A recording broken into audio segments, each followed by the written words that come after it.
Un froid mordait, enveloppait la lande, les bois et les champs, le paysage recouvert d'un manteau blanc, scintillait à peine sous la nouvelle lune. Rien ne venait rompre le silence de la forêt, excepté le crisement des roseaux séchés. Dans la brise et la neige qui glissait parfois des branches, même le murmure de la rivière s'était tu, étouffé par la glace qui s'étendait une rive à l'un. Il y eut un mouvement sur la berge. Un énorme matou émergeait des roseaux. Sa fourrure hérissée par le mieux assisté, il se secoua, irrité, cherchant à se débarrasser de la neige collée sur ses pattes. Devant lui, se traînaient deux petits. Trempés jusqu'au ventre, ils peinaient dans la poudreuse avec cris de détresse. Sitôt qu'ils faisaient mine de s'arrêter, le mâle les encourageait du bout du museau.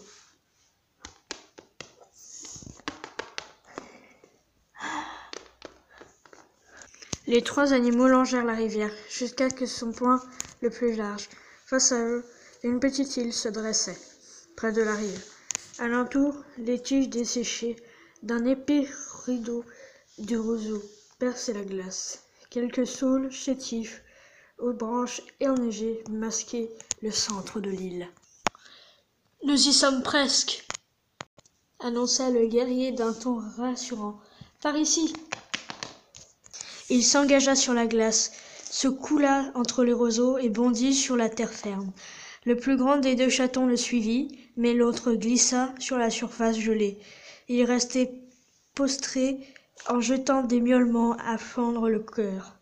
Après un instant d'hésitation, le grand félin le rejoignit d'un bond et le poussa de la patte pour l'aider à se relever. Peine perdue, la bête était trop épuisée pour bouger. Maladroit, le chasseur tenta de la réconforter, à coups de langue avant de l'attraper par la peau du cou pour la porter sur le lit. Derrière les saules s'étendait une clairière plantée de buissons. Sur le sol, tapissé de la neige, se mêlaient les empreintes de nombreux chats. L'endroit semblait désert, pourtant des yeux brillaient dans l'ombre. Il regardait, le mâle se dirigeait vers le plus gros fourré de s'y engouffrer. Dans la chaleur de la pomponnière, l'air froid du dehors laissait place à une bonne odeur de lait. Une chatte écaille couchée sur un lit de bruyère moelleuse allaitait une boule de poil rayé aux peaux de brun gris. Quand le matou vint se déposer près d'elle le jeune qu'il portait, elle releva la tête. Le deuxième petit les rejoignit à l'intérieur et entreprit aussitôt de se hisser sur la lisière. « Cœur de chêne !» s'inquiéta la reine. « Qui m'as-tu amené ?»« Deux chatons, lac de Givre. Accepterais-tu de les élever ? Ils ont besoin d'une mère. »« Mais, rétorqua-t-elle, d'un air horrifié, d'où viennent-ils ? Ils ne sont pas du clan de la rivière. » « Où les as-tu trouvés ? » Dans la forêt, répondit le matou, le regard fuyant. Ils ont eu de la chance de ne pas tomber d'abord sur un renard. « Dans la forêt ?» s'étonna-t-elle incrédule. Je suis pas née de la dernière pluie, cœur de chêne. Qui abandonnerait des nouveau-nés dans les bois ? Et par ce temps ? Un chat errant ou un bitel ? Comment le saurais-je ? Je ne pouvais quand même pas les laisser là.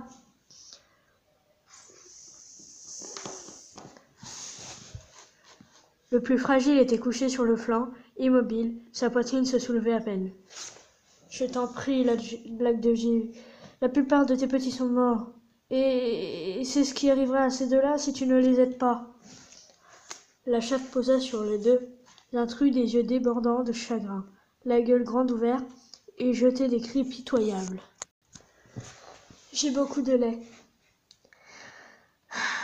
comme pour elle-même. Je vais m'occuper d'eux, bien sûr. » Cœur de chêne ne put retenir un soupir de soulagement. L'un près de l'autre, il prit les jeunes dans sa gueule et les déposa près du lac de Givre. Ils ne mirent à téter, avides, dès que la reine les poussa contre son ventre, à côté de son propre fils. Je ne comprends toujours pas. Pourquoi deux chatons se retrouveraient-ils seuls dans la forêt, au beau milieu d'une saison de neige? Leur mère doit être folle d'inquiétude. Le matou brun se met à tâter le duvet de mousse du bout de la patte. Je ne les ai pas élevés, si c'est ce que tu te demandes. Après l'avoir fixé un long moment, l'algue de givre finit par marmonner. Non, je ne crois pas que tu les aies élevés, mais tu ne me dis pas toute la vérité. Je t'ai dit ce que tu avais besoin de savoir. C'est faux. Tu penses à leur mère? Je sais ce que c'est de perdre ces petits cœurs de chêne. Je ne souhaite pas épreuve à personne. Le guerrier la foudroya du regard. Un grondement reprobateur monta de sa gorge. Leur mère est sans doute un chat errant. On ne peut pas les chercher par ce temps. Mais enfin, s'il te plaît, contente-toi de t'occuper d'eux. Il se releva d'un bond et se dirigea vers l'entrée.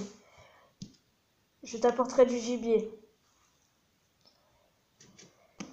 Après son départ, l'aigle de givre se pencha sur les nouveaux venus et se mit à les lécher pour les réchauffer. La neige en fondante avait presque effacé toute odeur de leur fourrure. Mais elle se discernait encore les parfums de la forêt, feuilles mortes et éthers gelés, les autres traces aussi encore plus ténèbres. Elle interrompit soudain leur toilette. Est-ce son imagination?